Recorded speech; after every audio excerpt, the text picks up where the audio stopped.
Hi, welcome. So, thank you for being here, and we're going to do a brief reading. Um, Feeling a lot of things today. I'm curious where this will take us. I started the day by having a foosh, Foosh, fall on outstretched hand. I fell on the ice. It did not look like ice, it looked like concrete. And I went down and smash. And I cut my finger open, got a blood blister, bruising. I haven't even looked at my butt yet. I'm scared. It hurts. So, and I had to massage with finger cots today. You know, those like little finger condoms. That is not fun. The clients don't know the difference, but once in a while, oh my God, it's so gross. It like you put oil, getting oil on my hands. Have I mentioned I'm a massage therapist? I don't, in case you didn't know that, so you can understand the context. I had to put the finger cot on, and then you put the oil on, and at first, like if, and then it loosens up over time. It gets like, so the loosening up over time with the oil makes some really disgusting noises. And so the whole time, all I'm worried about in the treatment is like making that disgusting noise, like trying not to make that noise. And a couple times it made it that I can't reproduce, you know, the sound.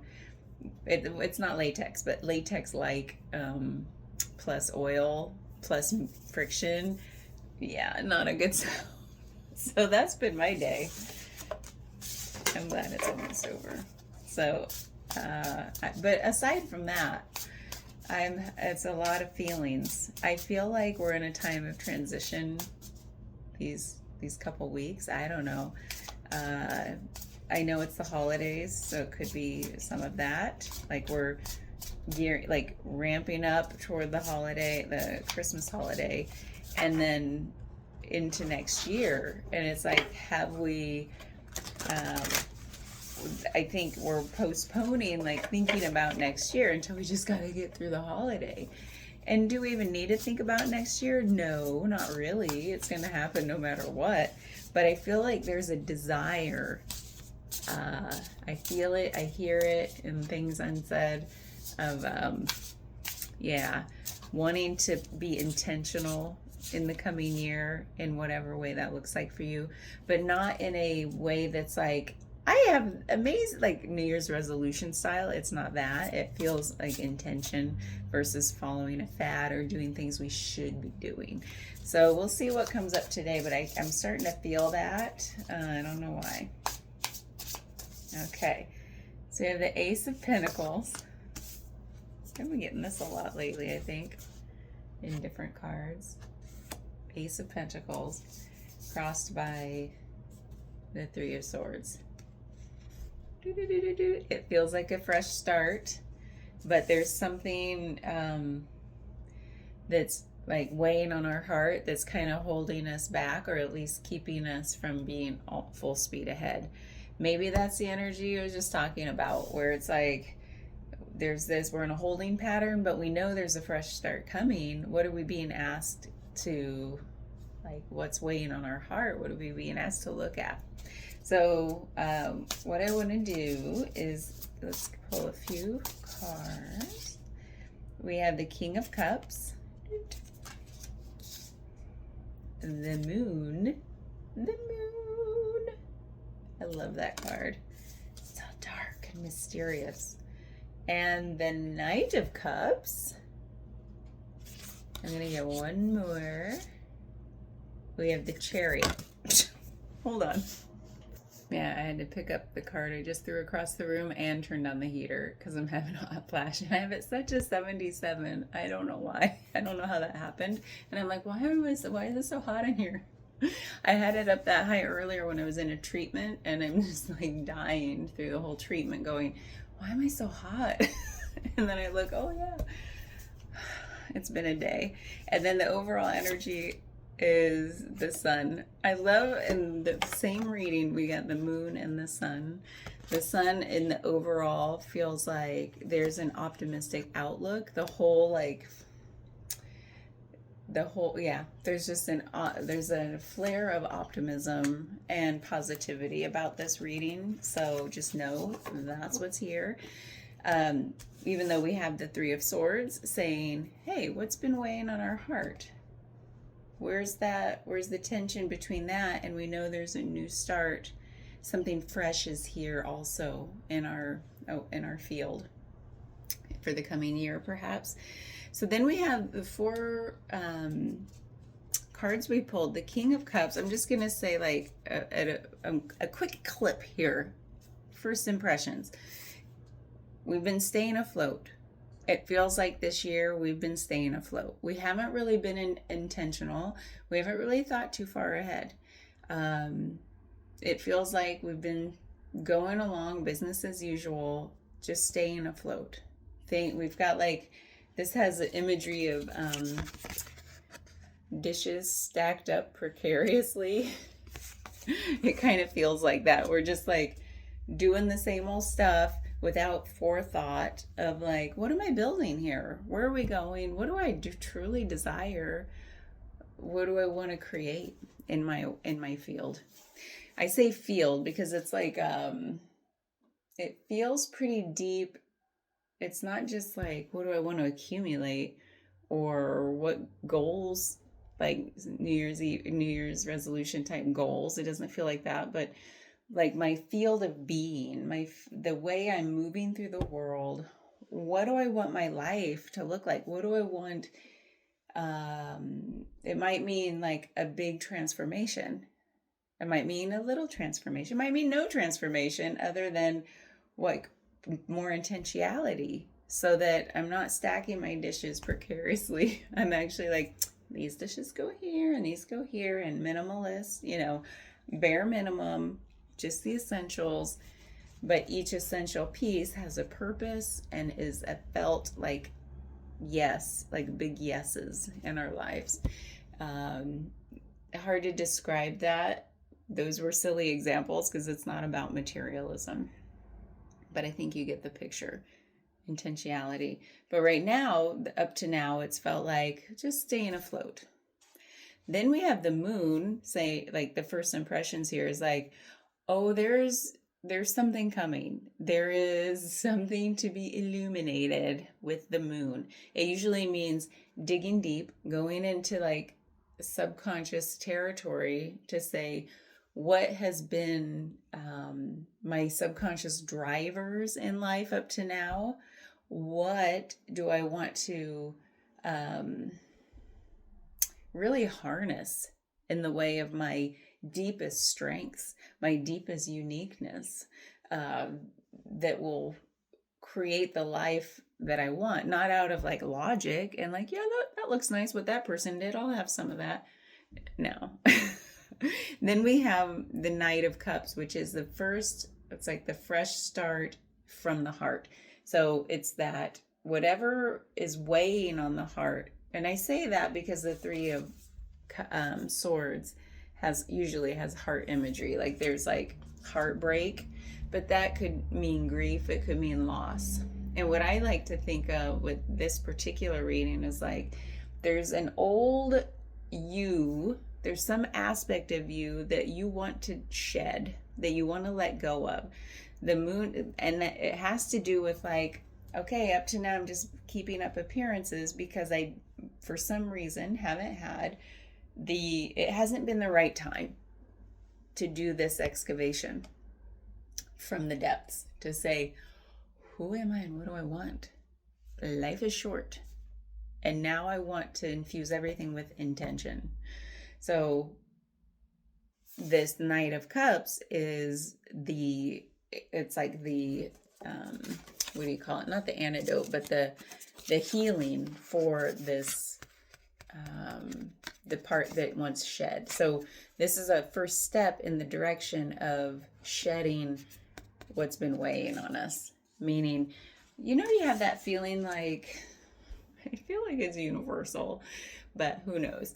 That feeling of like, I I have a clear sense of who I am, but then you're like, but do I?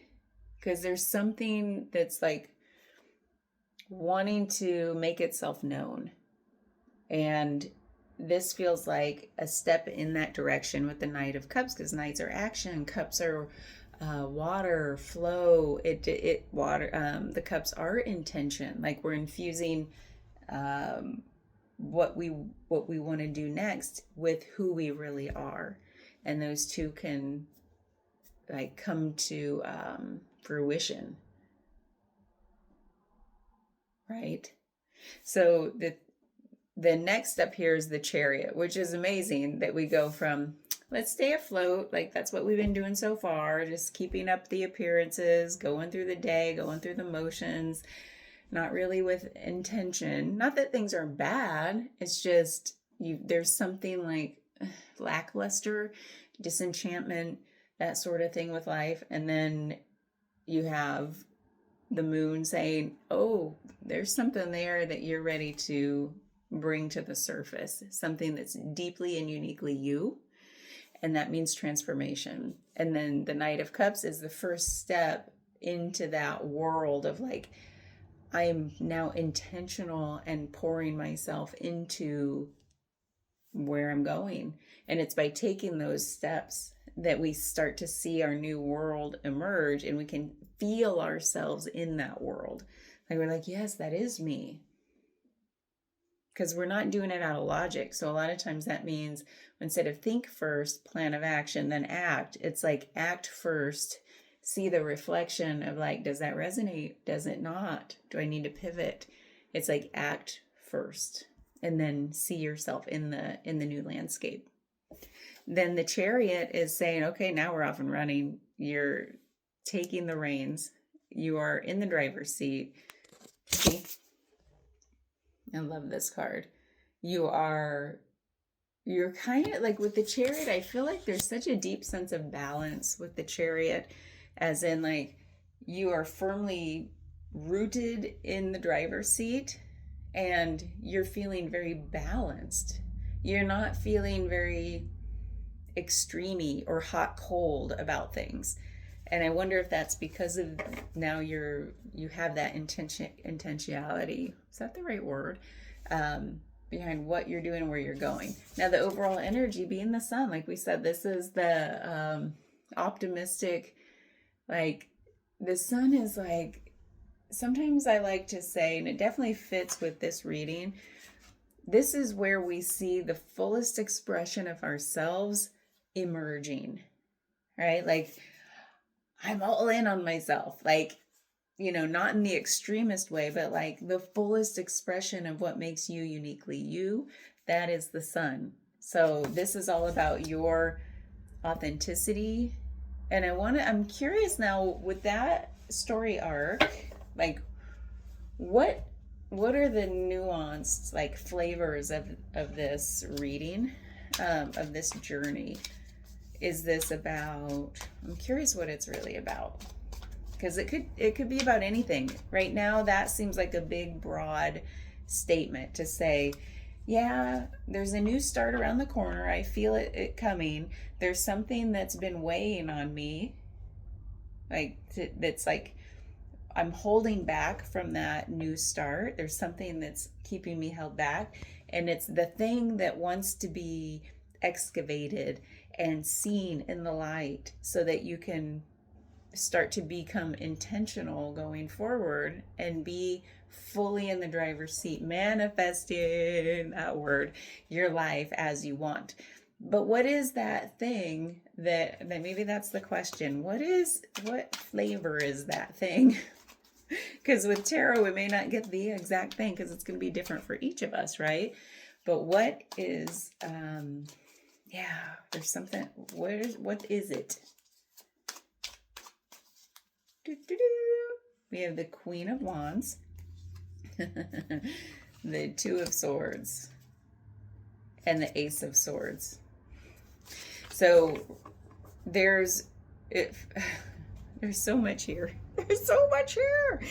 The Two of Swords, something is saying that you have not had a lot of self-trust. Does that make sense to you?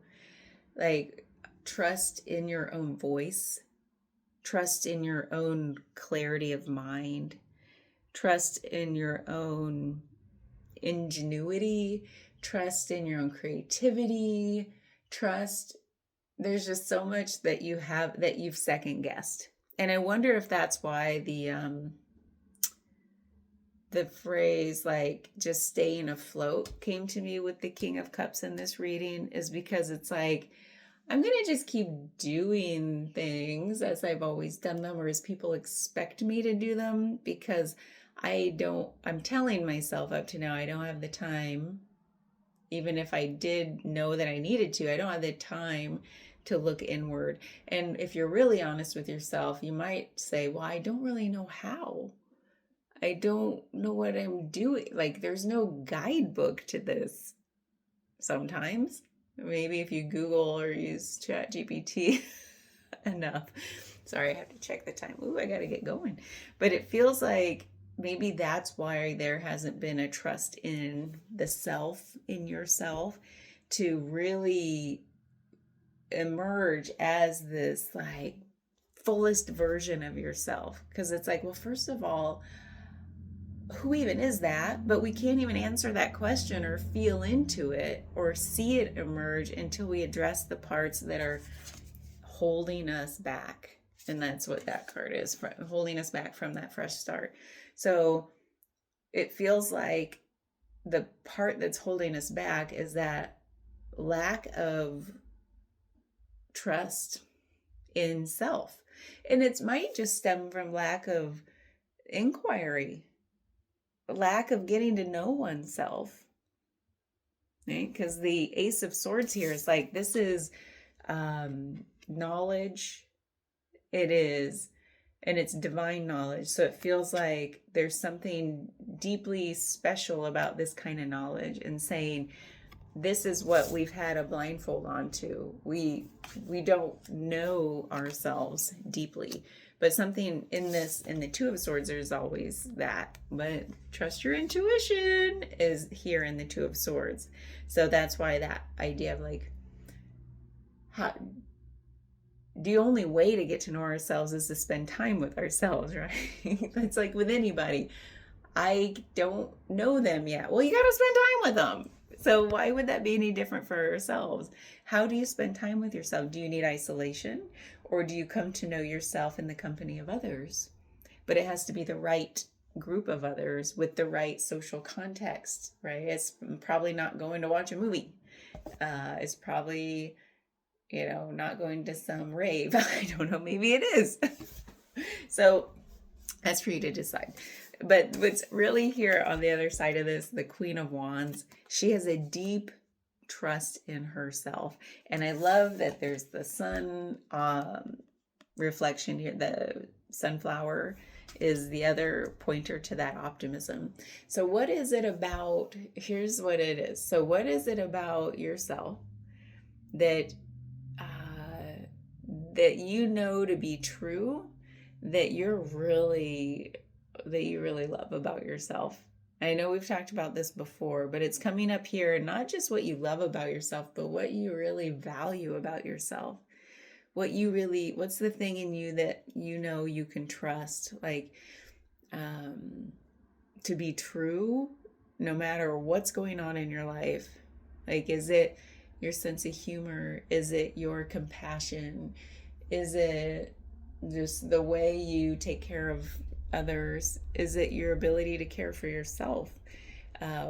Is it your love of literature and being able to share that with others to inspire them? Like, what is it? I don't know, I'm just spitballing here, but what is it that you like that would say, yeah, I want to get to know that person because I love that about them and I want to know everything. But you're talking about yourself.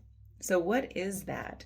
Because that's part of the inquiry here in order to be free of that downward suppressed energy on the heart, meaning something's holding me back. Why am I holding back? Because I don't truly know what I want. And I don't know what I want because I don't know who I am. And I don't know who I am because I haven't spent time with myself. And I haven't spent time with myself because maybe that sounds scary, or like I have to have a plan going in. Like I have to have these tools and I have to look up 50 questions you should ask yourself to get to know yourself. And it's like, no, it doesn't have to look like anything. It might just be like, when you get quiet, what happens? What does your deepest inner voice say in the quiet? You might call it intuition. Do you need to drop a question in? Think of a question. And that might be, what do I love about the real me? Because that is a way to build this trust in yourself and your sense of self-worth. Because I feel like this card really points to, the other thing I want to say about it is, what feel, okay, the words are hard. Where do you feel like, when and where do you feel like, what circumstances, what's a situation, whatever, where you feel like you're tapping into your most powerful self, the raw power? I'm not talking about raw anger, or raw, no. I'm just saying, like, where do you feel rooted in your sense of self, your sense of autonomy, agency, power, confidence, and it can still be infused with ooey gooey love and be soft and tender. Those things, I'm saying that because I don't want the feeling to be like, oh, that's aggression. Where do I feel aggression? No, that's not what I'm talking about. Okay, like, where do you feel your powerful, authentic self? Like, you stand firm, say, this is me, and you don't give an F what people think or say, because you are standing in who you know yourself to be. And I know this is a journey of getting to know thyself, but where you stand now, trust your intuition when you drop that question in, and what does it say back to you? I think that's what this is all about, because we're turning a corner to make a fresh start. And because we're on the intentionality train going forward, because intention comes from that power source within us. I feel like, can you really be intentional without, like, the way we put out those building blocks of like, well, what do I want? Well, then who am I? Well, I got to get to know myself. Well, how? I spend time with, I got to drop a question and like work your way back to, like, what is it that will help turn that corner so it's not just surface level going through, staying afloat. But from now on, it's like, now I'm infusing myself with even the motivation to do this, right?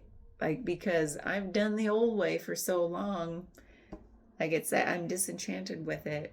I'm like, it's no fun anymore. I know the outcomes, because you get the same results if you do things the same way with the same lack of intention. Then you end up where you end up. Yeah. You never end up somewhere fulfilling because you haven't infused it with what makes it fulfilling to you. So anyway, I'll stop jabbering, but that's where we ended. I'm really curious what it is for you.